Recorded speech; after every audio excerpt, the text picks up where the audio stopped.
200 বছর বেঁচে থেকেও যেগুলো জানতাম না ফল খাওয়ার সঠিক কৌশল। তরমুজটি মাঝখান থেকে 2 ভাগ করে কাটুন, তারপর আগে কিছুটা আড়াআড়ি এবং পরে লম্বালম্বি করে কেটে ফেলুন। এতে মুখে পানি বা রস ছড়িয়ে যাওয়ার ঝামেলা ছাড়াই পরিষ্কারভাবে তরমুজ খাওয়া যাবে। হামি তরমুজ টুকরো করে বীজ ফেলে দিন, 2 পাশের খোসা সরিয়ে দিন এবং মাঝখানের অংশ ছোট ছোট করে কেটে পরিবেশন করুন। দেখতে চমৎকার এবং অতিথিরাও প্রশংসা করবেন। আম, একটি কাঁটা চামচে আমটি গেঁথে নিন, এরপর ছুরি দিয়ে খোসা ছাড়িয়ে ছোট ছোট করে কেটে ফুলের মতো আকৃতি দিন। এক কামড়ে পেয়ে যাবেন মিষ্টি আমের স্বাদ। ড্রাগন ফল মাঝখান থেকে কেটে নিন, তারপর লম্বালম্বি 3টি এবং আড়াআড়ি 2টি করে কাটুন। শেষে ফলের খোসা চারপাশ ঘুরিয়ে সালান। এরপর খোসা থেকে ছোট ছোট টুকরো সহজে তুলে খেতে পারবেন। আনারস মাথা ও নিচের অংশ কেটে বাদ দেন, মাঝখান থেকে কেটে নিন এবং ফাইবার অনুযায়ী লম্বালম্বি ও আড়াআড়ি করে কাটুন। পরিষ্কার এবং স্বাস্থ্যকর ভাবে আনারস খাওয়া সম্ভব হবে।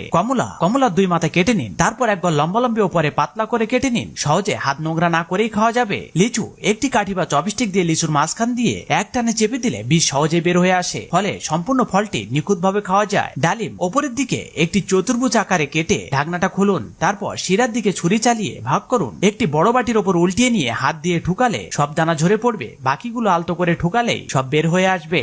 জাম্বুরা, ওপরের ও নিচের অংশ একটু করে কেটে ফেলুন, তারপর পাতলা করে খোসা ছাড়ান। মাঝখানে ছোট একটি কাঁটা দিয়ে ভেতরের খণ্ড খুলে ফেলুন। পরিপাটি করে ফলের কোষগুলো আলাদা করা যায়। এখন কিছু লাইক সাবস্ক্রাইব পাওয়া যাবে কি?